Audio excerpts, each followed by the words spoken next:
ಅಪ್ರತಿಮ ಶೌರ್ಯವನ್ನು ಇಡೀ ಜಗತ್ತಿಗೆ ತಿಳಿಸಿದ ದಿನ ವಿಜಯ ದಿವಸ್. ಇದೀಗ ಅತಿಥಿಗಳು ವೇದಿಕೆಯನ್ನು ಅಲಂಕರಿಸಬೇಕಾಗಿ ವಿನಂತಿ. ರಾಧಾಕೃಷ್ಣ ಅಡ್ಯಂತ್ಯಾಯ ಕ್ಷೇತ್ರೀಯ ಕಾರ್ಯಕಾರಿಣಿ ಸದಸ್ಯರು, ಸತೀಶ್ ಮುಚ್ಚೂರು ಜಿಲ್ಲಾ ಉಪಾಧ್ಯಕ್ಷರು ಹಿಂದೂ ಜಾಗರಣ ವೇದಿಕೆ ಮಂಗಳೂರು, ಕಿಶೋರ್ ಕುಮಾರ್ ಪ್ರಾಂತ್ಯ ಉಪಾಧ್ಯಕ್ಷರು ಹಿಂದೂ ಜಾಗರಣ ವೇದಿಕೆ. ಇದೀಗ ಕಾರ್ಯಕ್ರಮವನ್ನು ವಂದೇ ಮಾತರಂ ಗೀತೆಯೊಂದಿಗೆ ಪ್ರಾರಂಭಿಸಲು ಬರುತ್ತಿದ್ದಾರೆ ವಿಶ್ವನಾಥ್ ಎಲಿಯರ್ ಪದವು. ಸಸ್ಯ ಶ್ಯಾಮಲ ಮಾತರಂ ವಂದೇ ಮಾತರಂ. ಶುಭ್ರಜ್ಯೋತ್ಸ್ನ ಪುಲಕಿತಯಾಮಿನಿ ಕುಸುಮಿತ ಧ್ರುಮದಲ ಶೋಭಿನಿ ಸುಹಾಸಿನಿ ಸುಮಧುರ ಭಾಷಿಣಿ ಸುಖದಾಂ ವರದಾಂ ಮಾತರಂ ವಂದೇ ಮಾತರಂ. ಕೋಟಿ ಕೋಟಿ ಕಂಠಕಲ ಕಾಲ ನಿನಾದ ಕರಾಲೆ ಕೋಟಿ ಕೋಟಿ ಭುಜೈದೃತ ಖರ ಖರವಾಲೆ ಅಬಲ ಕೆನುಮಾ ಯತೋ ಬಲೆ ಬಹುಬಲಧಾರಿಣಿಂ ನಮಾಮಿ ತಾರಿಣಿಂ ರಿಪುದಲವಾರಿಣಿಂ ಮಾತರಂ ವಂದೇ ಮಾತರಂ. ತುಮಿ ವಿದ್ಯಾ ತುಮಿ ಧರ್ಮ ತುಮಿ ಹೃದಯ ತುಮಿ ಮರ್ಮ ತುಮ್ ಹಿ ಪ್ರಾಣ ಶರೀರೆ ಬಾಹುತೆ ತುಮಿ ಮಾ ಶಕ್ತಿ ಹೃದಯೇ ತುಮಿ ಮಾ ಭಕ್ತಿ ತೋಮಾರಯಿ ಪ್ರತಿಮಾ ಗಡಿ ಮಂದಿರೇ ಮಂದಿರೇ ವಂದೇ ಮಾತರಂ. ತ್ವಂ ಹಿ ದುರ್ಗಾ ದಶ ಪ್ರಹರಣಧಾರಿಣಿ ಕಮಲಾ ಕಮಲದಲ ವಿಹಾರಿಣಿ ವಾಣಿ ವಿದ್ಯಾದಾಯಿನಿ ನಮಾಮಿ ತ್ವಾಂ ನಮಾಮಿ ಕಮಲಾಂ ಅಮಲಾಂ ಅತುಲಾಂ ಸುಜಲಾಂ ಸುಫಲಾಂ ಮಾತರಂ ವಂದೇ ಮಾತರಂ. ಶ್ಯಾಮಲಾಂ ಸರಳಾಂ ಸುಷ್ಮಿತಾಂ ಭೂಷಿತಾಂ ಧರಣೀಂ ಭರಣೀಂ ಮಾತರಂ ವಂದೇ ಮಾತರಂ ವಂದೇ ಮಾತರಂ. ಭಾರತ್ ಮಾತಾ ಕಿ ಜೈ. ಬೋಲೋ ಭಾರತ್ ಮಾತಾ ಕಿ ವಂದೇ ವಂದೇ. ಕಾರ್ಯಕ್ರಮದ ಮೊದಲಾಗಿ ಮೊನ್ನೆ ತಾನೇ ಹೆಲಿಕಾಪ್ಟರ್ ದುರಂತದಲ್ಲಿ ಮಡಿದಂಥ ನಮ್ಮ ದೇಶದ ಸೈನಿಕರಿಗೆ ಒಂದು ನಿಮಿಷದ ಗೌರವವನ್ನು ಸಲ್ಲಿಸೋಣ. ಮೇಜರ್ ಜನರಲ್ ರಾವತ್ ಇರ್ಬೋದು, ಅವರ ಜೊತೆಯಲ್ಲಿ ಎಲ್ಲರೂ ನಮ್ಮ ದೇಶಕ್ಕಾಗಿ ಪ್ರಾಣವನ್ನು ಹುತಾತ್ಮರಾಗಿದ್ದಾರೆ. ಅವರಿಗೆ ಒಂದು ನಿಮಿಷದ ಮೌನ ಪ್ರಾರ್ಥನೆ ಸಲ್ಲಿಸೋಣ.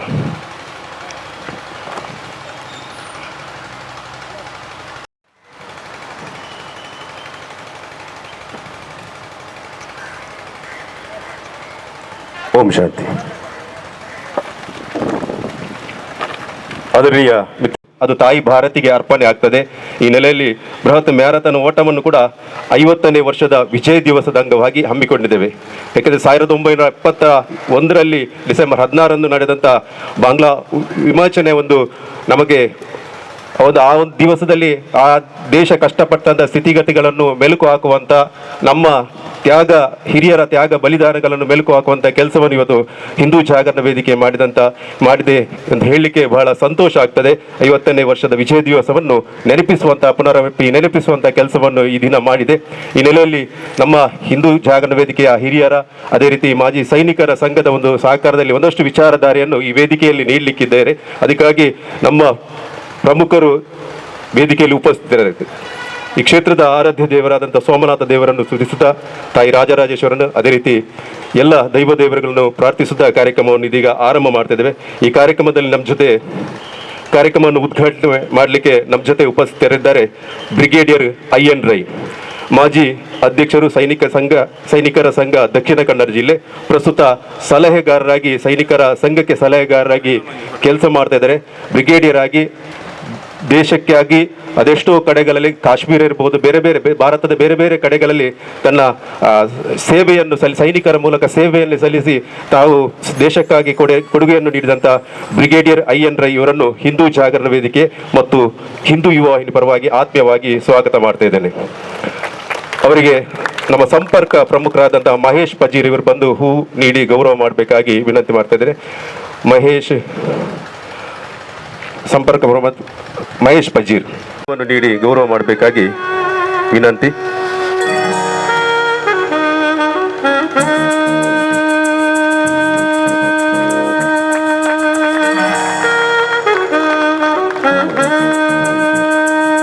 ಈ ಕಾರ್ಯಕ್ರಮದಲ್ಲಿ ದಿಕ್ಸೂಚಿ ಮಾತುಗಳನ್ನು ನೀಡಲಿಕ್ಕೆ ಸನ್ಮಾನ್ಯ ರಾಧಾಕೃಷ್ಣ ಅಡ್ಯಾಂತಯರು ನಮ್ಮ ಜೊತೆ ಇದ್ದಾರೆ. ಕ್ಷೇತ್ರೀಯ ಕಾರ್ಯಕಾರಿಣಿ ಸದಸ್ಯರಾಗಿ ಜಾಗರಣ ವೇದಿಕೆಯ ಒಂದು ಎಲ್ಲ ಕೆಲಸ ಕಾರ್ಯಗಳಲ್ಲಿ ಯುವಕರಿಗೆ ಸ್ಫೂರ್ತಿಯ ಮಾತುಗಳನ್ನು ನೀಡುವ ಮೂಲಕ ಯುವ ಪಡೆಗೆ ಒಂದು ಶಕ್ತಿ ತುಂಬಿಸುವಂಥ ಕೆಲಸವನ್ನು ಸನ್ಮಾನ್ಯ ರಾಧಾಕೃಷ್ಣ ಅಡ್ಯಾಂತಯರವರು ಜಾಗರಣದ ಮೂಲಕ ಮಾಡ್ತಾ ಬಂದಿದ್ದಾರೆ. ಈಗಾಗಲೇ ಒಂದು ಹೋರಾಟದ ಹಾದಿ ಇದೆ. ನಮ್ಮ ಕಾರಿಂಜ ಕ್ಷೇತ್ರ ಉಳಿಸಿ ಎಂಬ ಹೋರಾಟದ ಹಾದಿ ಉಂಟು. ಅದರಲ್ಲಿ ಕೂಡ ಮುಂಚೂಣಿಯಲ್ಲಿ ಕೆಲಸ ಮಾಡುತ್ತಿರುವಂತಹ ಸಾಮಾನ್ಯ ರಾಧಾಕೃಷ್ಣ ಅಡ್ಯಾಂತಯರು ನಮಗೆ ಈ ಒಂದು ಕಾರ್ಯಕ್ರಮದ ದಿಕ್ಸೂಚಿ ಮಾತುಗಳನ್ನು ನೀಡಲಿಕ್ಕೆ ಬಂದಿದ್ದಾರೆ. ಅವರನ್ನು ಹಿಂದೂ ಜಾಗರಣ ವೇದಿಕೆ ಉಳ್ಳಾಲ ತಾಲೂಕು ಹಿಂದೂ ಯುವ ವಾಹಿನಿ ಇದರ ಪರವಾಗಿ ಆತ್ಮೀಯವಾಗಿ ಸ್ವಾಗತ ಮಾಡ್ತಾ ಇದ್ದಾರೆ. ಇವರಿಗೆ ಜ್ಞಾನೇಶ್ ಕುಂಪಲ, ಹಿಂದೂ ಯುವ ವಾಹಿನಿಯ ಪ್ರಮುಖರು, ಇವರು ಬಂದು ಶಾಲು ಮತ್ತು ಹೂವನ್ನು ನೀಡಿ ಗೌರವಿಸಬೇಕಾಗಿ ವಿನಂತಿ ಸನ್ಮಾನ್ಯ ರಾಧಾಕೃಷ್ಣ ಅಡ್ಯಾಂತಯರಿಗೆ.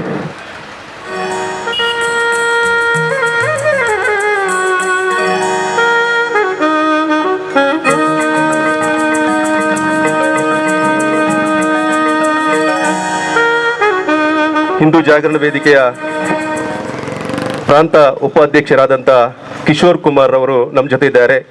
ನ್ಯಾಯವಾದಿಗಳಾಗಿ ಕೆಲಸವನ್ನು ನಿರ್ವಹಣೆ ಮಾಡ್ತಿರುವಂಥ ಕಿಶೋರ್ ಕುಮಾರ್ ಕೂಡ ನಮ್ಮ ಜೊತೆ ಈ ವೇದಿಕೆಯಲ್ಲಿದ್ದಾರೆ.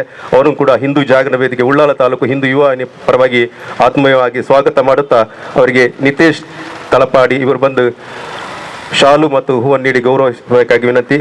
ಮಾತೃ ಸುರಕ್ಷಾ ಪ್ರಮುಖರು.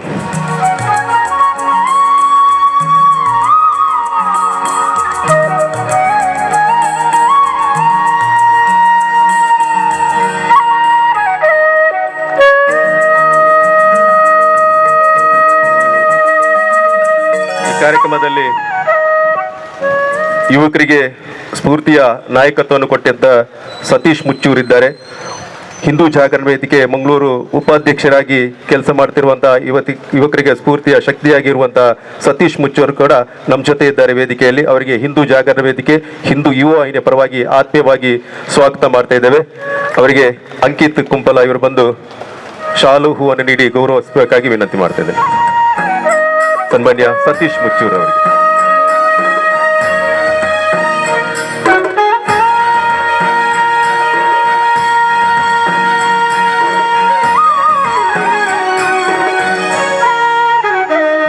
ವೇದಿಕೆಯಲ್ಲಿ ಮಾಜಿ ಸೈನಿಕರ ಸಂಘ ಅಬ್ಬಕ್ಕ ವಲಯ ಉಳ್ಳಾಲ ಇದರ ಅಧ್ಯಕ್ಷರಾಗಿರುವಂತಹ ಸನ್ಮಾನ್ಯ KC ನಾರಾಯಣರವರು ಕೂಡ ವೇದಿಕೆಯಲ್ಲಿ ಉಪಸ್ಥಿತರಿದ್ದಾರೆ.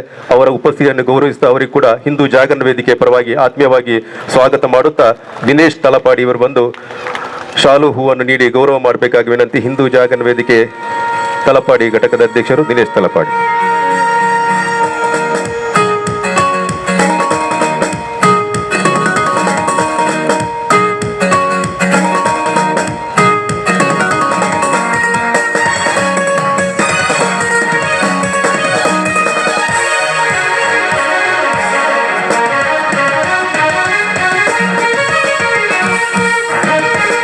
ಕಾರ್ಯಕ್ರಮದಲ್ಲಿ ನಮ್ಮ ಜೊತೆ ವೇದಿಕೆಯಲ್ಲಿ ಉಪಸ್ಥಿತರಿದ್ದಾರೆ ಪ್ರಕಾಶ್ ಕುಂಪಲ, ಜಿಲ್ಲಾ ಕಾರ್ಯದರ್ಶಿ, ಹಿಂದೂ ಜಾಗರಣ ವೇದಿಕೆ, ಇದರ ಕಾರ್ಯದರ್ಶಿ, ಜಿಲ್ಲಾ ಕಾರ್ಯದರ್ಶಿಯಾಗಿ ಕೆಲಸ ಮಾಡ್ತಾ ಇದ್ದಾರೆ. ಉತ್ಸಾಹಿ ಯುವಕರು, ನಮ್ಮ ಆತ್ಮೀಯರು.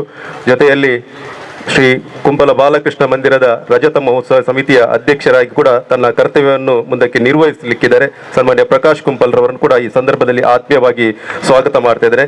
ಇವರಿಗೆ ಪ್ರಚಾರ ಪ್ರಮುಖರಾದಂತಹ ಶೈಲು ಕುಂಪಲ ಇವರು ಬಂದು ಶಾಲು ಮತ್ತು ಹೂವನ್ನು ನೀಡಿ ಗೌರವಿಸಬೇಕಾಗಿ ವಿನಂತಿ ಶ್ರೀ ಪ್ರಕಾಶ್ ಕುಂಪಲ್ರಿಗೆ.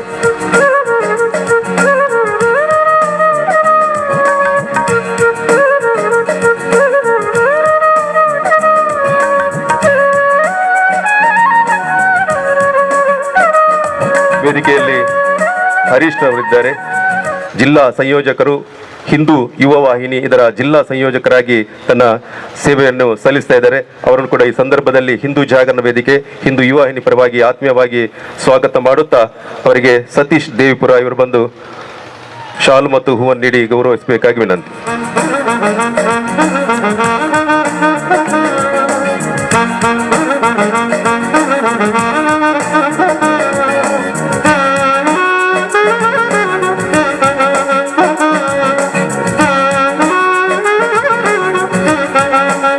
ಕಾರ್ಯಕ್ರಮದಲ್ಲಿ ವೇದಿಕೆಯಲ್ಲಿ ಹಿಂದೂ ಜಾಗರಣ ವೇದಿಕೆ ಉಳ್ಳಾಲ ತಾಲೂಕಿನ ಪ್ರಧಾನ ಕಾರ್ಯದರ್ಶಿಯವರಂತ ಚರಣ್ ಕುತ್ತಾರ್ ಅವರು ಕೂಡ ವೇದಿಕೆಯಲ್ಲಿ ಉಪಸ್ಥಿತರಿದ್ದಾರೆ. ಅವರು ಈ ಸಂದರ್ಭದಲ್ಲಿ ಆತ್ಮೀಯವಾಗಿ ಸ್ವಾಗತಿಸುತ್ತಾ ಅವರಿಗೆ ಮನು ಕುತ್ತಾರ್, ಅಧ್ಯಕ್ಷರು, ಹಿಂದೂ ಜಾಗರಣ ವೇದಿಕೆ ಕುತ್ತಾರ್ ಇವರು ಬಂದು ಶಾಲು ಮತ್ತು ಹೂವನ್ನು ನೀಡಿ ಗೌರವ ಮಾಡಬೇಕಾಗಿ ವಿನಂತಿ.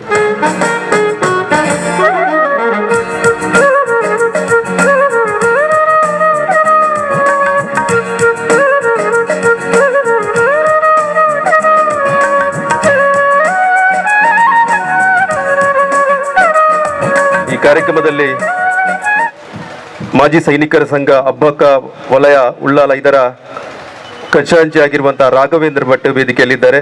ಅವರ ಉಪಸ್ಥಿತಿಯನ್ನು ಗೌರವಿಸುತ್ತಾ ಅವರಿಗೂ ಕೂಡ ಹಿಂದೂ ಜಾಗರಣ ವೇದಿಕೆ ಪರವಾಗಿ ಆತ್ಮೀಯವಾಗಿ ಸ್ವಾಗತ ಮಾಡುತ್ತಾ ಅವರಿಗೆ ಆಶ್ರಿತ್ ಕೋಟೆಕರ್ ಇವರು ಬಂದು ಶಾಲು ಹೂವನ್ನು ನೀಡಿ ಗೌರವಿಸಬೇಕಾಗಿ ವಿನಂತಿ.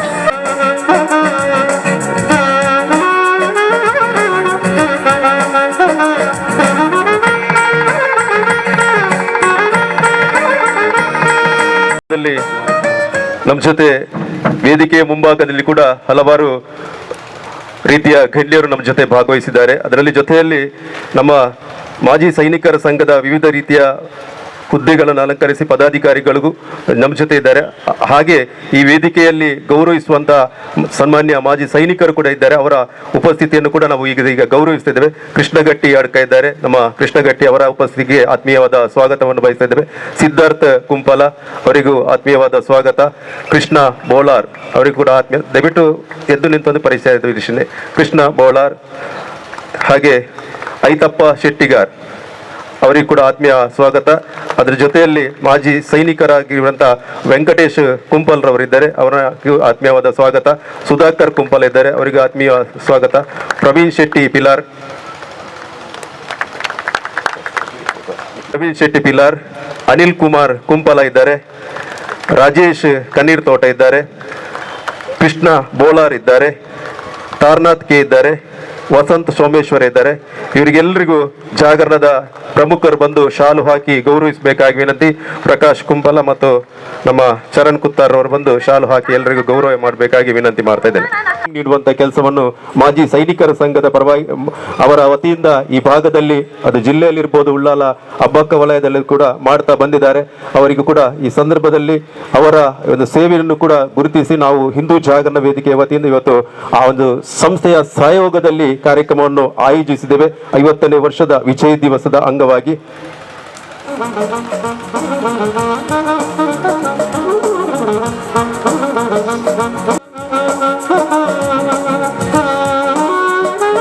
ಬನ್ನಿ, ಜಾಗೃತ ಕಾರ್ಯಕರ್ತರು ಬಂದು ಎಲ್ಲರಿಗೂ ಶಾಲು ಹಾಕಿ ಗೌರವಿಸಿ.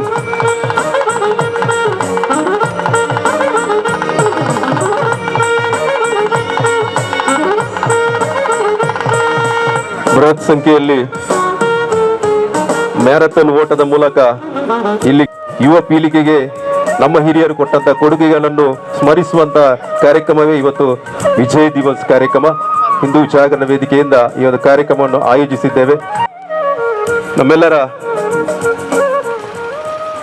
ನಮಗೆಲ್ಲರಿಗೂ ಬೆಳಕಾಗಲಿ ಎಂಬ ಆಶಯದ ನೆಲೆಯಲ್ಲಿ ಈ ಕಾರ್ಯಕ್ರಮವನ್ನು ದೀಪ ಪ್ರಜ್ವಲಿಸುವ ಮೂಲಕ ಕಾರ್ಯಕ್ರಮಕ್ಕೆ ಶುಭ ಆರಂಭ ನೀಡಬೇಕಾಗಿ ನಮ್ಮ ಬ್ರಿಗೇಡಿಯರ್ ಅಯ್ಯನ್ ರೈ ಮತ್ತು ವೇದಿಕೆಯಲ್ಲಿರುವ ಎಲ್ಲ ಅತಿಥಿಗಳಲ್ಲಿ ವಿನಂತಿ ಮಾಡ್ತಾ ಇದ್ದೇವೆ.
ಥ್ಯಾಂಕ್ಸ್ ಹೇಳಲಿಕ್ಕೆ ಇಚ್ಛೆಪಡ್ತೇನೆ. ಯಾಕೆಂದರೆ ಬಹಳ ಕಡಿಮೆ ಸುರತ್ಕಲ್ನವರು ಇಂಥದ್ದೇ ಒಂದು ದೊಡ್ಡ ಪ್ರೋಗ್ರಾಮ್ ಆಯೋಜಿಸಿದ್ದರು.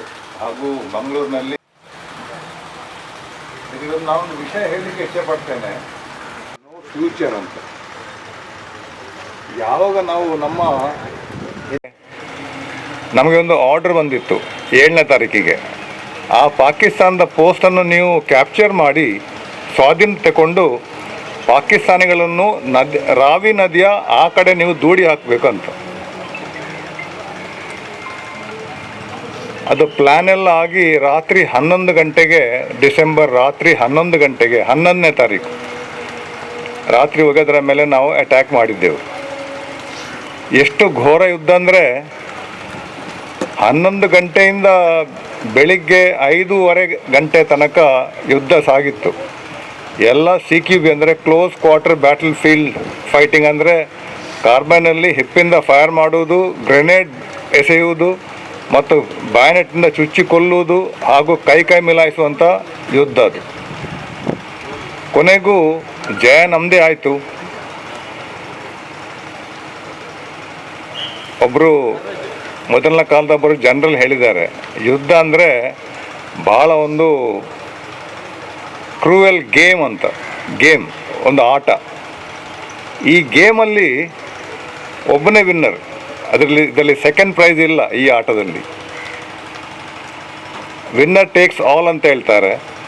ಸೋತವ ಜೀವಮಾನ ಇಡೀ ಅದನ್ನೇ ನೆನೆಸ್ತಾ, ಅದಕ್ಕಿಂತ ಅವಮಾನದ ವಿಷಯ ಸೈನಿಕನಿಗೆ ಇಲ್ಲ. ಹಾಗೆ ಈ ಎಲ್ಲ ಸೈನಿಕರು ಕೂಡ ಜೀವನದಲ್ಲಿ ಎಲ್ಲ ಆಟ ಆಡಿ ಗೆದ್ದು ಬಂದವರು.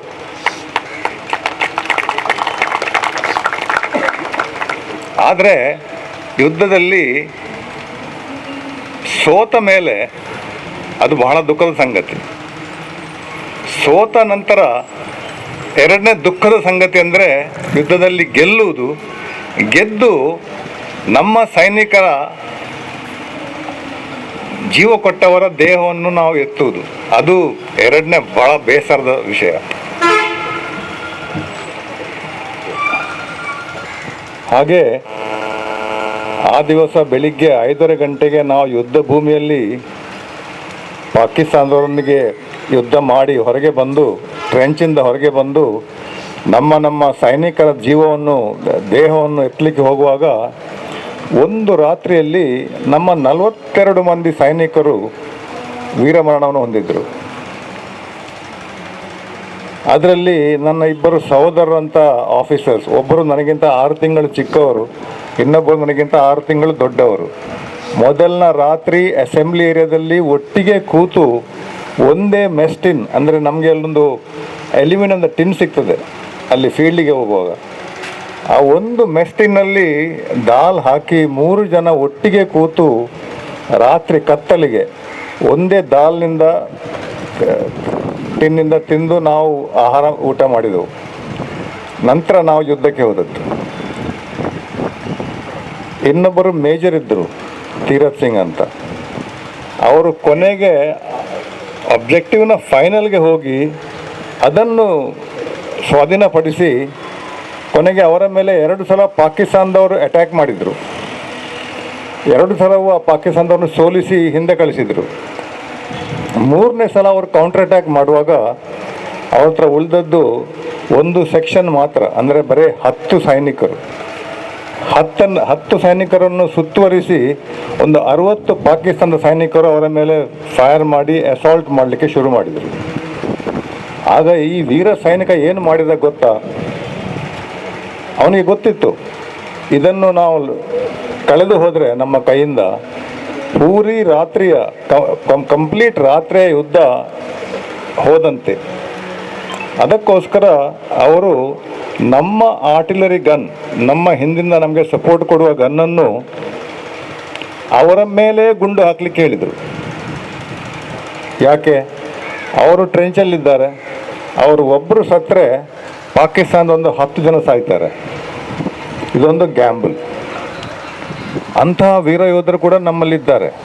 ಅಂತಹ ಸುಪುತ್ರರು ನಮ್ಮ ದೇಶದಲ್ಲಿ ಹುಟ್ಟಿ ಬಂದಿದ್ದಾರೆ. ಆ ಫೈರಿಂಗಲ್ಲಿ ಪಾಕಿಸ್ತಾನದವರು ತುಂಬ ಅವರಿಗೆ ನಷ್ಟ ಆಯಿತು, ಬಿಟ್ಟು ಓಡಿ ಹೋದರು. ಆದರೆ ಆ ಫೈರಿಂಗಲ್ಲಿ ಈ ಮೇಜರ್ ತೀರಿ ಹೋದರು, ವೀರ ಸ್ವರ್ಗವನ್ನು ಪಡೆದರು. ಅವರಿಗೆ ಒಂದು ಮಗ 4 ವರ್ಷದವ, ಇನ್ನೊಂದು ಮಗ 2 ವರ್ಷದವ. ಅವರ ಹೆಂಡತಿ ಆಗ ತಾನೇ ಒಂದು ಹೆಣ್ಣು ಮಗುವಿಗೆ ಜನ್ಮ ಕೊಟ್ಟಿದ್ದರು. ಅಂಥ ದೇಶಕ್ಕೋಸ್ಕರ ಪ್ರಾಣತ್ಯಾಗ ಮಾಡಿದವರು ನಮಗೆ ದೇವರ ಸಮಾನ. ಅವರಿಂದಾಗಿ ನಾವು ಇವತ್ತು ಸುಖ ಜೀವನದಲ್ಲಿದ್ದೇವೆ. ಅಂಥವ್ರನ್ನು ನಾವು ಸ್ಮರಿಸಿಕೊಳ್ಬೇಕು. ಇಂಥ ಒಂದು 71ರ ಇಸವಿಯ ಯುದ್ಧದಕ್ಕೆ ನೀವೊಂದು ಪ್ರೋಗ್ರಾಮ್ ಮಾಡಿದ್ದೀರಿ. ಅದಕ್ಕೋಸ್ಕರ ನಾನು ತುಂಬ ನಿಮಗೆ ಆಭಾರಿಯಾಗಿದ್ದೇನೆ. ನಿಮಗೆ ನಿಜವಾಗಿಯೂ ದೇವರು ಒಳ್ಳೆಯದು ಮಾಡಲಿ.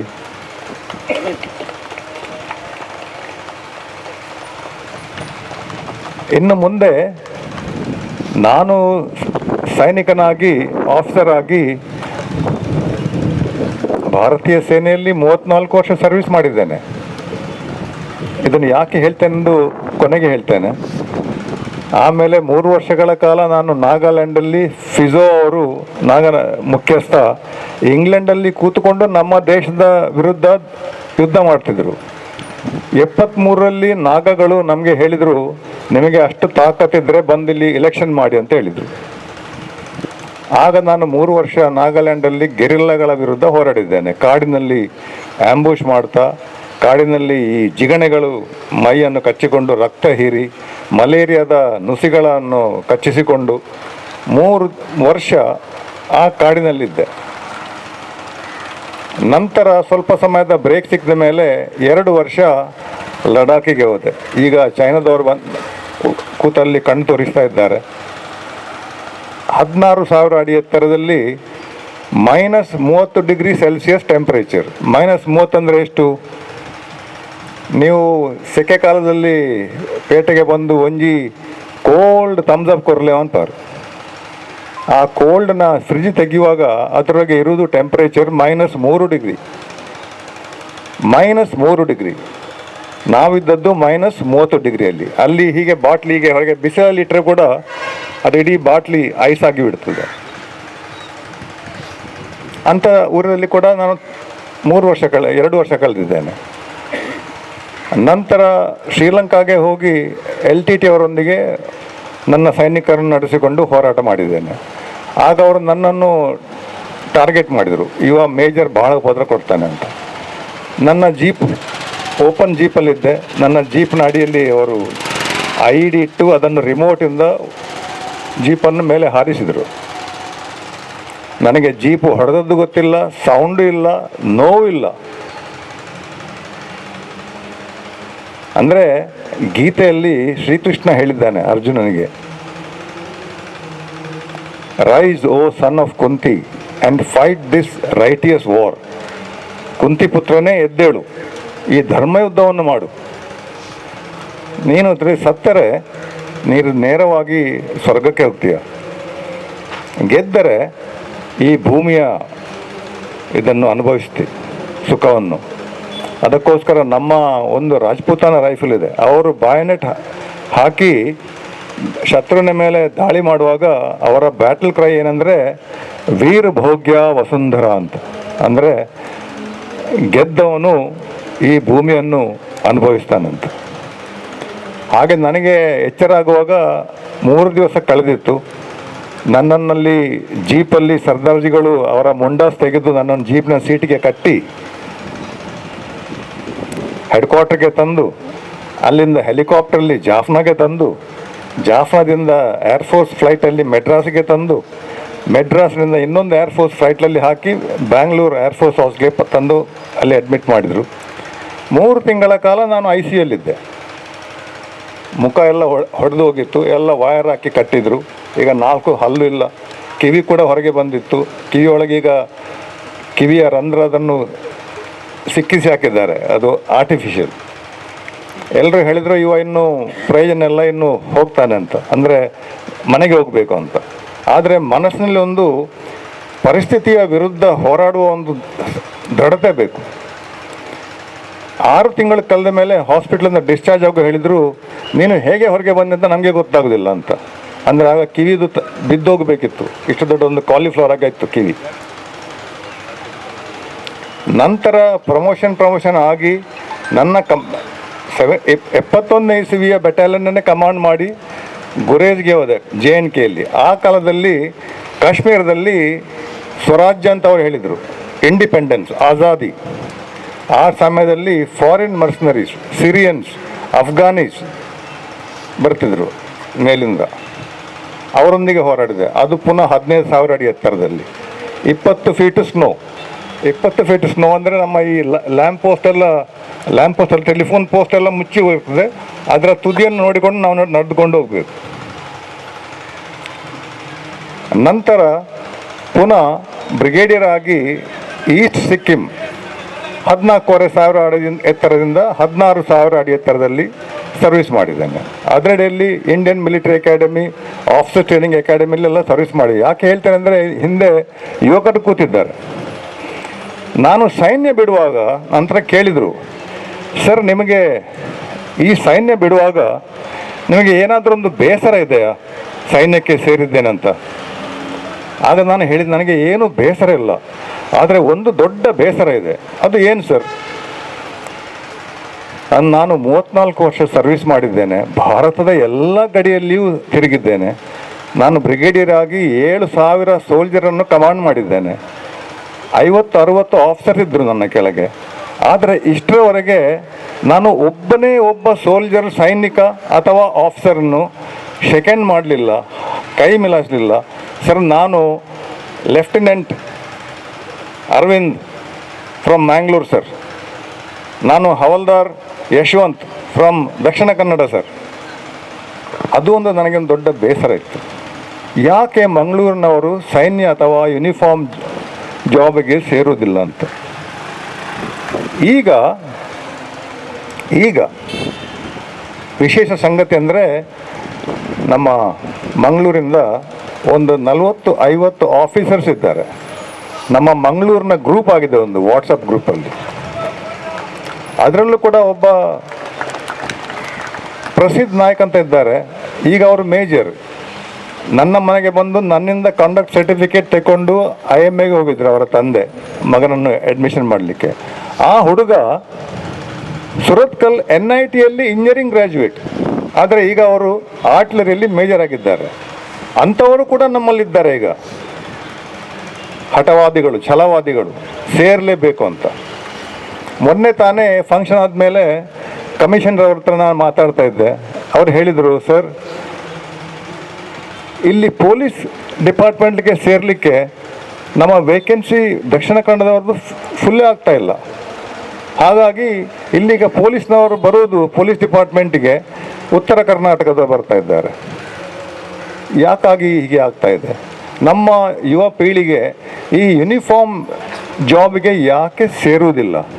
ಇದೊಂದು ನೀವೊಂದು ಈ ಮಕ್ಕಳಿಗೆ ಒಂದು ಹೇಳಿಕೊಡಬೇಕು.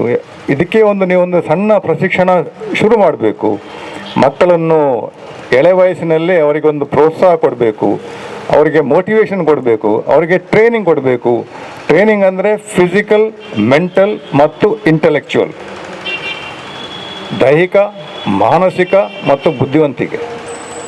ಎಕ್ಸಾಮಲ್ಲಿ ಕೂತುಕೊಳ್ಳುವ ಸಿಸ್ಟಮ್ ಹೇಗೆ ಅಂತ.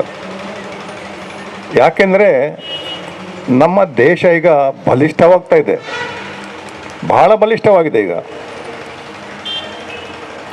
ನಮ್ಮ ಶತ್ರುಗಳು ಯಾರು, ಹೊರಗಿನ ಶತ್ರುಗಳು ಯಾರು ಎಂದು ನಮಗೆ ಗೊತ್ತಿದೆ.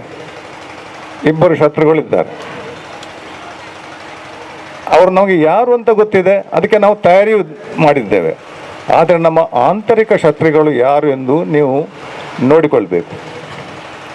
ಹೊರಗಿನ ಶತ್ರುಗಳಿಗಿಂತ ನಮ್ಮ ಒಳಗಿನ ಶತ್ರುಗಳಿಗೆ ನಮಗೆ ನಮ್ಮ ದೇಶಕ್ಕೆ ಅಪಾಯ ಜಾಸ್ತಿ. ಅದಕ್ಕೋಸ್ಕರ ಈಗಿನ ಯುವ ಪೀಳಿಗೆ ಸೈನ್ಯಕ್ಕೆ ಸೇರಬೇಕಂತ ಇಲ್ಲ. ಇಲ್ಲಿನ ಕೆಲಸದಲ್ಲಿ ಕೂಡ police department, home guards, rapid action force, lawyers, doctors, engineers, ಯಾವ ಕೆಲಸ ಕೂಡ ಮಾಡ್ಕೊಳ್ಬೋದು. ಆದರೆ ದೇಶವನ್ನು ಬಲಿಷ್ಠಗೊಳಿಸುವ ನಿಮ್ಮ ಹತ್ರ ಒಂದು ಶಕ್ತಿ ಇರಬೇಕು. ಅಂಥ ಕೆಲಸವನ್ನು ಮಾಡಿ ಎಂದು ನಾನು ಯಾವಾಗಲೂ ಹೇಳ್ತೇನೆ. ನಿಮ್ಮ ಈ ಸಂಘಟನೆ ಇನ್ನೂ ಹೀಗೇ ಬೆಳೆಯಲಿ. ಎಲ್ಲ ಮಕ್ಕಳಿಗೂ ನೀವೊಂದು ಮಾರ್ಗದರ್ಶನ ಕೊಡಿ. ಮಕ್ಕಳಲ್ಲಿ ದೇಶಭಕ್ತಿಯನ್ನು ಬೆಳೆಸುವ ಕೆಲಸ ಮಾಡಿ. ನಿಮಗೆ ದೇವರು ಒಳ್ಳೆಯದು ಮಾಡಲಿ ಎಂದು ಹೇಳಿಕೊಳ್ತಾ ನಾನು ಈ ಚಿಕ್ಕ ಭಾಷಣವನ್ನು ಮುಗಿಸ್ತೇನೆ. ಜೈ ಹಿಂದ್. 71 ಡಿಸೆಂಬರ್ 16 ಭಾರತದ ಸೇನಾ ವಲಯಕ್ಕೆ ಒಂದು ಯೋಧರಿಗೆ ಒಂದು ಸುವರ್ಣಾಕ್ಷರದಲ್ಲಿ ಬರೆಯತಕ್ಕಂಥ ಕಾಲ ಅದು, ದಿನ ಅದು. ಯಾಕಂತ ಹೇಳಿದ್ರೆ 1947ರಿಂದ ಯಾವಾಗ ದೇಶದ ವಿಭಜನೆ ಆಯಿತೋ ಅವತ್ತಿನಿಂದ ಇವತ್ತಿನವರೆಗೆ ನಿತ್ಯ ನಿರಂತರವಾಗಿ ನಮಗೆ ಕಾಟ ಕೊಡ್ತಾ ಇರತಕ್ಕಂತಹ ಶತ್ರು ರಾಷ್ಟ್ರವಾಗಿ ನಮ್ಮ ಮುಂದೆ ನಿಂತಿರತಕ್ಕಂತಹ ಪಾಕಿಸ್ತಾನ ಅನೇಕ ಸಂದರ್ಭಗಳಲ್ಲಿ ಯುದ್ಧಗಳಲ್ಲಿ ಅವರನ್ನು ಮಣ್ಣು ಮುಕ್ಕಿಸಿದರು. ಮತ್ತೆ ಮತ್ತೆ ಒಂದಷ್ಟು ಸಮಯದ ನಂತರ ಕಾಲು ಕೆರೆದ ಜಗಳಕ್ಕೆ ಬಂದು ಭಾರತಕ್ಕೆ ದ್ರೋಹವನ್ನೇ ಬಗೆಯತಕ್ಕಂತಹ, ಸ್ನೇಹದ ಬದಲಿಗೆ ಶತ್ರುತ್ವವನ್ನೇ ರೂಢಿಸಿಕೊಂಡಿರತಕ್ಕಂತಹ ಪಾಕಿಸ್ತಾನಕ್ಕೆ ಈ ರಾಷ್ಟ್ರದ ವೀರ ಯೋಧರು ತಕ್ಕ ಪಾಠವನ್ನು ಕಲಿಸಿಕೊಟ್ಟಂತಹ ಭಾರತದ ಸೇನೆಯ ಮತ್ತು ಭಾರತದ ಇಡೀ ಕೋಟ್ಯಾಂತರ ಬಂಧುಗಳ ವಿಜಯದ ದಿವಸ. 1947 ಆಗಸ್ಟ್ 14 ಮಧ್ಯರಾತ್ರಿ ದೇಶ ವಿಭಜನೆ ಆಗಬೇಕಿದ್ರೆ ತ್ರಿಖಂಡವಾಗಿ ವಿಭಜನೆ ಆಗ್ತದೆ. ಹಿಂದೂಗಳಿಗೆ ಹಿಂದೂಸ್ತಾನ, ಮುಸ್ಲಿಮರಿಗೆ ಪಾಕಿಸ್ತಾನ. ಪಾಕಿಸ್ತಾನ ಎರಡು, ಒಂದು ಪೂರ್ವ ಪಾಕಿಸ್ತಾನ, ಇನ್ನೊಂದು ಪಶ್ಚಿಮ ಪಾಕಿಸ್ತಾನ. ಆ ಎರಡು ದೇಶಗಳ ಮಧ್ಯೆ 1500-600 ಕಿಲೋಮೀಟರ್ ಅಂತರ. ಒಂದು ಭಾಗದಲ್ಲಿ ಪಶ್ಚಿಮ ಭಾಗದಲ್ಲಿ ಪಶ್ಚಿಮ ಪಾಕಿಸ್ತಾನ, ಪೂರ್ವ ಭಾಗದಲ್ಲಿ ಪೂರ್ವ ಪಾಕಿಸ್ತಾನ. ಪಶ್ಚಿಮ ಪಾಕಿಸ್ತಾನದ ಆಡಳಿತ 1970ರಲ್ಲಿ ಒಂದು ಸಾರ್ವತ್ರಿಕ ಚುನಾವಣೆ ನಡೀತದೆ. ಅಲ್ಲಿ ಆ ಚುನಾವಣೆಯಲ್ಲಿ ಮುಸ್ಲಿಂ ಲೀಗ್ ಬರೇ ಒಂದು ಕಡಿಮೆ ಪಕ್ಷ, ಒಂದು 1/3 ಸೀಟುಗಳನ್ನು ಗೆಲ್ತದೆ. ಅಲ್ಲಿ ಅದು ಪಶ್ಚಿಮ ಪಾಕಿಸ್ತಾನದ ನೇತೃತ್ವದಂಥ ಭಾಗ. 80 ಪಶ್ಚಿಮ ಪಾಕಿಸ್ತಾನದಲ್ಲಿ ಸಿಗ್ತದೆ 81 ಸೀಟುಗಳನ್ನು. 2 ಸೀಟನ್ನು ಅದು ಪೂರ್ವ ಪಾಕಿಸ್ತಾನದಲ್ಲಿ ಪಡೆಯುತ್ತದೆ. ಪೂರ್ವ ಪಾಕಿಸ್ತಾನದಲ್ಲಿ ಅವಾಮಿ ಲೀಗ್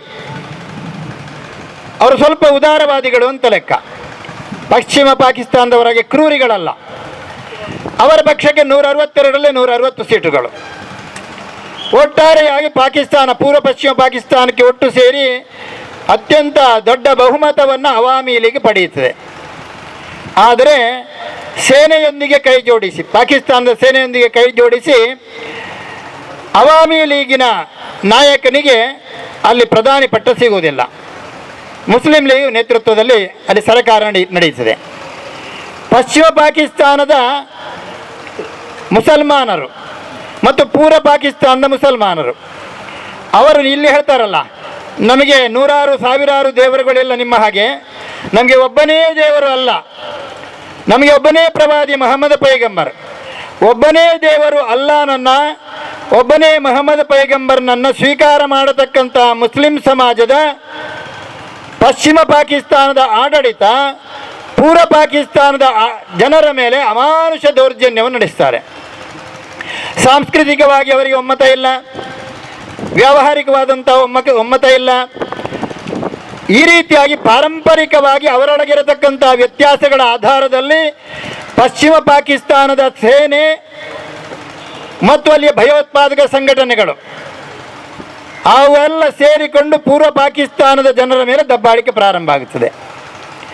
ಅದನ್ನು ಪೂರ್ವ ಪಾಕಿಸ್ತಾನದ ಸ್ವಾತಂತ್ರ್ಯ ಹೋರಾಟಗಾರರು ಅಂತ ಹೇಳೋರು ವಿರೋಧ ಮಾಡ್ತಾರೆ. ಸಾರ್ವಜನಿಕವಾಗಿ 170 ಮಂದಿ ಬಂಗಾಳಿ ಮುಸಲ್ಮಾನರ ಕೊಲೆ ಮಾಡ್ತಾರೆ. ತೀವ್ರ ರೂಪದಂಥ ಹೋರಾಟ ನಡೀತದೆ. ಒಟ್ಟಾರೆಯಾಗಿ 3 ಲಕ್ಷ ಮಂದಿಯನ್ನು ಹತ್ಯೆ ಮಾಡ್ತಾರೆ ಪೂರ್ವ ಪಾಕಿಸ್ತಾನದ ಮುಸಲ್ಮಾನರನ್ನು. ಒಂದಷ್ಟು ಸಂಖ್ಯೆ ಹಿಂದೂಗಳನ್ನು, ಒಂದಷ್ಟು ಸಂಖ್ಯೆ ಕ್ರೈಸ್ತರನ್ನು, ಬೌದ್ಧರನ್ನು, ಆಮೇಲೆ ಬಂಗಾಳಿ ಮುಸಲ್ಮಾನರನ್ನು, ಒಟ್ಟು ಬಂಗಾಳಿ ಭಾಷೆ ಮಾತಾಡುವ ಪೂರ್ವ ಬಂಗಾಳದ 3 ಲಕ್ಷ ಮಂದಿಯ ಹತ್ಯೆ ಮಾಡ್ತಾರೆ. 1946ರಲ್ಲಿ ಮಹಮ್ಮದ್ ಅಲಿ ಜಿನ್ನಾ ಭಾರತದಲ್ಲಿ ಒಂದು ಕರೆ ಕೊಡ್ತಾನೆ, ಡೈರೆಕ್ಟ್ ಆ್ಯಕ್ಷನ್ ಅಂತೇಳಿ. ನಮಗೆ ಪಾಕಿಸ್ತಾನ ಕೊಡಿ, ಇಲ್ಲದಿದ್ದರೆ ನಾವು ಡೈರೆಕ್ಟ್ ಆ್ಯಕ್ಷನ್ ಮಾಡಿ ಪಾಕಿಸ್ತಾನ ಪಡ್ಕೊಳ್ತೇವೆ ಕತ್ತಿಯಿಂದ ಅಂತ. ಆ ಹೋರಾಟ ಮಾಡಿದಂಥ ಸಂದರ್ಭದಲ್ಲಿ ಎಲ್ಲೆಲ್ಲಿ ಮುಸ್ಲಿಂ ಬಹುಸಂಖ್ಯಾತ ಪ್ರದೇಶಗಳಿತ್ತೋ ಅಲ್ಲೆಲ್ಲ ಹಿಂದೂಗಳ ಮೇಲೆ ಅತ್ಯಂತ ಅಮಾನುಷ ದೌರ್ಜನ್ಯ ಅತ್ಯಾಚಾರಗಳು ನಡೀತದೆ. ಹೆಣ್ಮಕ್ಕಳ ಮೇಲೆ ಅತ್ಯಾಚಾರ, ಗೋವಿನ ಹತ್ಯೆ, ದೇವಸ್ಥಾನಗಳ ಧ್ವಂಸ, ಮತಾಂತರ, ಕೊಲೆ, ಸುಲಿಗೆ, ಬೆಂಕಿ ನಡೀತದ. 1947ರಲ್ಲಿ ಪಾಕಿಸ್ತಾನದ ಭಾಗಗಳಲ್ಲಿ ಹಿಂದೂಗಳ ಮೇಲೆ ಯಾವ ರೀತಿಯ ನರಮೇಧ ನಡೆಯಿತೋ ಅದೇ ರೀತಿಯ ಆಕ್ರಮಣ, ಅದೇ ರೀತಿಯ ದೌರ್ಜನ್ಯ, ಅದೇ ರೀತಿಯ ಅತ್ಯಾಚಾರ ಪೂರ್ವ ಪಾಕಿಸ್ತಾನದ ಬಂಗಾಳಿ ಮಾತಾಡುವ ಮುಸಲ್ಮಾನರ ಮೇಲೆ ಪಶ್ಚಿಮ ಪಾಕಿಸ್ತಾನದ ಆಡಳಿತ ಮಾಡ್ತದೆ. ಯೋಚನೆ ಮಾಡಿ. ಇವತ್ತು ತಾಲಿಬಾನ್ಗಳು ಮಾಡುವ ಹಾಗೆ, ಇವತ್ತು ಐಸಿಸ್ಗಳು ಮಾಡುವ ಹಾಗೆ ಒಂದೇ ದೇವರನ್ನು ನಂಬುವ, ಒಬ್ಬನೇ ಪ್ರವಾದಿಯನ್ನು ಒಪ್ಪುವಂಥ ಒಂದು ಗುಂಪು ಅದೇ ಪ್ರವಾದಿಯನ್ನು ಒಪ್ಪುವ, ಅದೇ ದೇವರನ್ನು ನಂಬುವಂತಹ ಸಮಾಜದ ಮೇಲೆ ದಾಳಿ ಮಾಡ್ತದೆ. ಭಾರಿ ದೊಡ್ಡ ರೀತಿಯ ಹೋರಾಟ ನಡೀತದೆ ಅವರೊಳಗೆ. ಆದರೆ ಕೈ ಸೋಲಾಗುವಂತಹ ಸಂದರ್ಭ ಪೂರ್ವ ಪಾಕಿಸ್ತಾನದ ಜನರಿಗೆ ಬರುತ್ತದೆ. ಆಗ ಭಾರತಕ್ಕೆ ಬೇಡಿಕೊಳ್ತಾರೆ ರಕ್ಷಣೆ ಮಾಡಿ ಅಂತ. ಸಾವಿರಾರು ಸಂಖ್ಯೆಯಲ್ಲಿ, ಲಕ್ಷಾಂತರ ಸಂಖ್ಯೆಯಲ್ಲಿ ಭಾರತಕ್ಕೆ ಓಡಿ ಬರ್ತಾರೆ ಅವರು. ಅಲ್ಲಿರುವಂತಹ ಸ್ವಾತಂತ್ರ್ಯ ಹೋರಾಟಗಾರರಿಗೆ ಭಾರತ ಸರ್ಕಾರ ಬೆಂಬಲವಾಗಿ ನಿಲ್ತದೆ. ಪರಿಣಾಮವಾಗಿ ಪಾಕಿಸ್ತಾನ, ಪಶ್ಚಿಮ ಪಾಕಿಸ್ತಾನದ ಆಡಳಿತ ಪಂಜಾಬಿನ ಭಾಗದಲ್ಲಿ, ಕಾಶ್ಮೀರದ ಭಾಗದಲ್ಲಿ ನಮ್ಮ ವಾಯುನೆಲೆಯ ಮೇಲೆ ದಾಳಿ ಮಾಡಲಿಕ್ಕೆ ಶುರು ಮಾಡ್ತದೆ. ಯಾವಾಗ ನಮ್ಮ ಮೇಲೆ ದಾಳಿ ಮಾಡಲಿಕ್ಕೆ ಪಾಕಿಸ್ತಾನ ಪ್ರಾರಂಭ ಆಯಿತೋ ಭಾರತ ಶಕ್ತಿಯುತವಾಗಿರತಕ್ಕಂಥ ಎಲ್ಲ ರೀತಿಯ ವ್ಯವಸ್ಥೆಗಳಿರುವಂಥ ಸೇನೆ ಇತ್ತು. ಆಗೊಬ್ಬರು ಪ್ರಧಾನಮಂತ್ರಿ ಇದ್ರು ಇಲ್ಲಿಗೆ. ಒಂದು ರೀತಿಯಲ್ಲಿ ಅದೃಷ್ಟವಶಾತ್ ಅಂತ ಹೇಳಬೇಕು.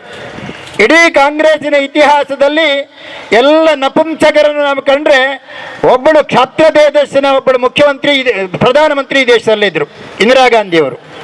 ಇಂದಿರಾ ಗಾಂಧಿಯವರು ಸೈನ್ಯಾಧಿಕಾರಿಗಳೊಟ್ಟಿಗೆ ಮಾತುಕತೆ ಮಾಡ್ತಾರೆ ಮಾರ್ಚ್ ತಿಂಗಳಲ್ಲಿ. ಆಗ ಅವ್ರು ಹೇಳ್ತಾರೆ, ನಾವು ಸಿದ್ಧತೆಯಲ್ಲಿ ಆಗಿಲ್ಲ, ಈಗ ಮಾಡೋದು ಬೇಡ ಅಂತ. 1971 ಡಿಸೆಂಬರ್ 3ನೇ ತಾರೀಕು ಅವರು ಯಾವಾಗ ದಾಳಿ ಮಾಡಿದ್ರು ಆಗ ನಮ್ಮ ಸೇನೆ ಸನ್ನದ್ಧವಾಗಿದೆ. ಜನರಲ್ ಮಾಣೆಕ್ ಶಾ ಇರ್ಬೋದು, ಜನರಲ್ ತಿಮ್ಮಯ್ಯ ಇರ್ಬೋದು, ಜನರಲ್ ಗೋಪಾಲ್ ಇರ್ಬೋದು, ಅವರ ನೇತೃತ್ವದಲ್ಲಿ ಯುದ್ಧ ನಡೀತದೆ. 3 ರೀತಿಯ ಯುದ್ಧಗಳು, ನೆಲ, ಜಲ, ವಾಯು, ಎಲ್ಲ ಯುದ್ಧಗಳು. ಏನವರು ಆಕ್ರಮಣ ಮಾಡಿದಾರೋ ಅದಕ್ಕೆ ಪ್ರತಿಯಾದಂಥ ಆಕ್ರಮಣಗಳನ್ನು ಮಾಡ್ತಾರೆ ನಮ್ಮ ಸೈನಿಕರು. ಆಕ್ರಮಣಗಳಿಗೆ ಪ್ರತ್ಯುತ್ತರವನ್ನು ಕೊಟ್ಟು ಅವರನ್ನು ಸೋಲಿಸ್ತಾರೆ. ನಮ್ಮ ಸೈನ್ಯ ಡಾಕಾದವನ್ನು ಅವರು ಸ್ವಾಧೀನಪಡಿಸಿಕೊಂಡಿರ್ತಾರೆ. ಬಾಂಗ್ಲಾ ಭಾಗದ ಡಾಕಾದವರೆಗೆ ಹೋಗಿ ಆ ಪಾತಕಿಗಳಿಂದ ಅದನ್ನು ಸ್ವಾಧೀನಪಡಿಸಿಕೊಳ್ತಾರೆ. 13 ದಿವಸಗಳ ಕಾಲ ಯುದ್ಧ ನಡೀತದೆ. 13 ದಿವಸಗಳ ಕಾಲ ನಮ್ಮ ವೀರ ಯೋಧರು ರಾಷ್ಟ್ರ ಸಮರ್ಪಣಾ ಭಾವದಿಂದ ಮಾಡಿದ ಹೋರಾಟದ ಫಲವಾಗಿ 1971 ಡಿಸೆಂಬರ್ 16ನೇ ತಾರೀಕು ಬಾಂಗ್ಲಾದೇಶದ ಉದಯ ಆಗ್ತದೆ. ಪೂರ್ವ ಪಾಕಿಸ್ತಾನ ಹೋಗಿ ಬಾಂಗ್ಲಾದೇಶ ಆಗ್ತದೆ.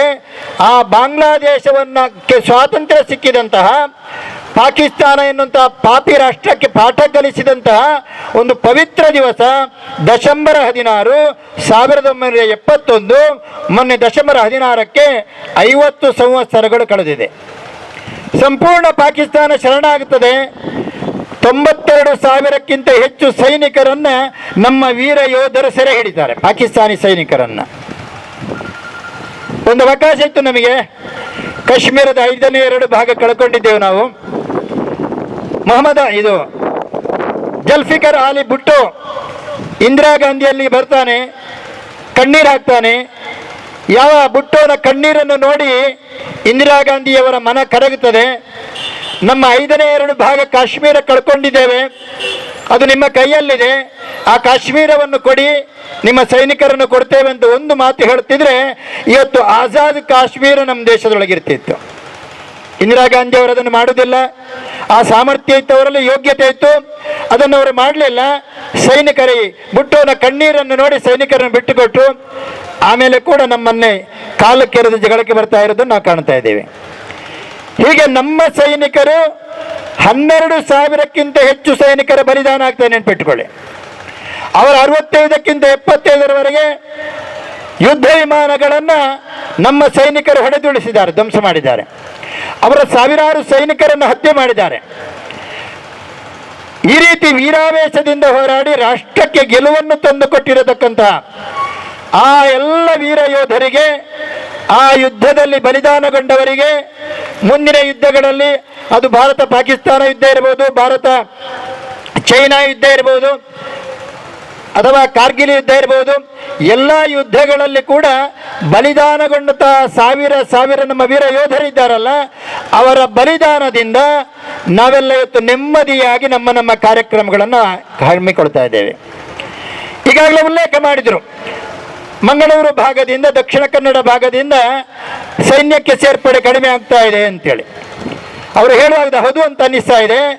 ಸ್ವಾತಂತ್ರ್ಯ ವೀರ ಸಾವರ್ಕರ್ ಒಂದು ಮಾತು ಹೇಳಿದರು.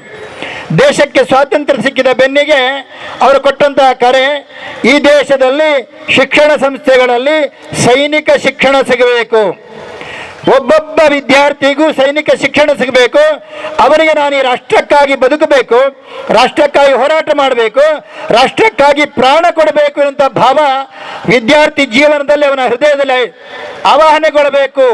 ಅದಕ್ಕಾಗಿ ನಾನು ಸೈನಿಕ ಬಂಧುಗಳಲ್ಲಿ ವಿನಮ್ರವಾಗಿ ವಿನಂತಿ ಮಾಡಿಕೊಳ್ತಾ ಇದ್ದೇನೆ, ಪ್ರಾರಂಭ ಮಾಡಿ, ಒಂದು ಶಾಲೆಯಲ್ಲಿ ಪ್ರಾರಂಭ ಮಾಡಿ, ಒಂದು ಶಾಲೆಯಲ್ಲಿ ಯಾವುದಾದ್ರೂ ಒಂದು ಶಾಲೆಯನ್ನು ಆಯ್ಕೆ ಮಾಡಿಕೊಂಡು ಅಲ್ಲಿನ ಎಲ್ಲ ವಿದ್ಯಾರ್ಥಿಗಳಿಗೂ ಸೈನಿಕ ಶಿಕ್ಷಣ ಕೊಡತಕ್ಕಂಥ ಪವಿತ್ರ ದೇವರ ಕಾರ್ಯವನ್ನು ಮಾಡಿ ಎಂಬುದಾಗಿ ತಮ್ಮೆಲ್ಲ ವಿನಮ್ರವಾಗಿ ವಿನಂತಿಸಿಕೊಳ್ತಾ ಇದ್ದೇನೆ. ಅದು ಮುಂದಿನ ದಿನಗಳಲ್ಲಿ ಮತ್ತೆ ಬೇರೆ ಬೇರೆ ಕಡೆಗಳಿಗೆ ವ್ಯಾಪಿಸಿ ಇಡೀ ದೇಶದಲ್ಲಿ ಎಲ್ಲ ವಿದ್ಯಾರ್ಥಿಗಳಿಗೂ ಸೈನಿಕ ಶಿಕ್ಷಣ ಸಿಗಬೇಕು. ಆ ಮೂಲಕ ಭಾರತ ಮತ್ತೊಂದು ಇಸ್ರೇಲ್ ಆಗಬೇಕು. ಇಸ್ರೇಲಿನಲ್ಲಿ ಶಾಲೆಗಳಲ್ಲಿ ಸೈನಿಕ ಶಿಕ್ಷಣ, ಹೆಣ್ಮಕ್ಕಳಿಗೂ ಸೈನಿಕ ಶಿಕ್ಷಣ, ಗಂಡು ಮಕ್ಕಳಿಗೂ ಸೈನಿಕ ಶಿಕ್ಷಣ. ಪರಿಣಾಮವಾಗಿ ಕೆಲವು ಲಕ್ಷ ಸಂಖ್ಯೆ ಇರುವ ಯಹೂದ್ಯರಿರುವ ಇಸ್ರೇಲಿನ ಸುತ್ತಮುತ್ತಲು ಹೇಗೆ ಕೋಳಿ ಮರಿಯನ್ನು ಕಾಯ್ತಾ ಇದೆ ಗಿಡುಗ ಹಿಡಿದು ತಿನ್ನಬೇಕು ಅಂತೇಳಿ, ಹಾಗೆ ಕಾಯ್ತಾ ಇದ್ದಾರೆ ಅರಬ್ ರಾಷ್ಟ್ರಗಳು. ಅವರ ಮಧ್ಯೆ ಇಸ್ರೇಲ್ ತಲೆ ಎತ್ತಿ ನಿಂತಿದೆ, ಸ್ವಾಭಿಮಾನದಿಂದ ನಿಂತಿದೆ. ಜಗತ್ತಿನ ಯಾವುದೇ ದೇಶದ ಸವಾಲನ್ನು ಸ್ವೀಕಾರ ಮಾಡಲಿಕ್ಕೆ ಸಮರ್ಥವಾಗಿ ಇವತ್ತು ಇಸ್ರೇಲ್ ನಿಂತಿದೆ. ಯಾಕಂತ ಹೇಳಿದ್ರೆ ಅಲ್ಲಿ ಒಂದೊಂದು ಮಗುವಿನ ಹೃದಯದಲ್ಲಿ ರಾಷ್ಟ್ರಭಕ್ತಿ ಇದೆ, ಅದಕ್ಕೆ ಸೈನಿಕ ಶಿಕ್ಷಣ ಇದೆ, ಶಾರೀರಿಕ ತಾಕತ್ತಿದೆ, ಮಾನಸಿಕ ಸ್ಥೈರ್ಯ ಇದೆ, ಬುದ್ಧಿ ವಿಕಾಸ ಆಗಿದೆ, ಆತ್ಮಶಕ್ತಿ ಜಾಗೃತವಾಗಿದೆ. ಈ ಭಾರತದ ಕೋಟ್ಯಾಂತರ ಬಂಧುಗಳ ಹೃದಯದಲ್ಲಿ ಆ ಶಕ್ತಿ ಜಾಗೃತವಾಗಬೇಕು, ಸೈನಿಕ ಶಿಕ್ಷಣ ಸಿಗಬೇಕು. ಶಾರೀರಿಕ ಮಾನಸಿಕ ಬೌದ್ಧಿಕ ವಿಕಾಸದೊಂದಿಗೆ ಆತ್ಮಶಕ್ತಿಯನ್ನು ಜಾಗೃತಗೊಳಿಸ್ತಾ ಈ ರಾಷ್ಟ್ರ ರಕ್ಷಣೆಯ ಕಾರ್ಯದಲ್ಲಿ ನಮ್ಮನ್ನು ನಾವು ಸಮರ್ಪಣೆ ಮಾಡಿಕೊಳ್ಳಲಿಕ್ಕೆ ನಾವು ಸಿದ್ಧರಾಗಬೇಕು.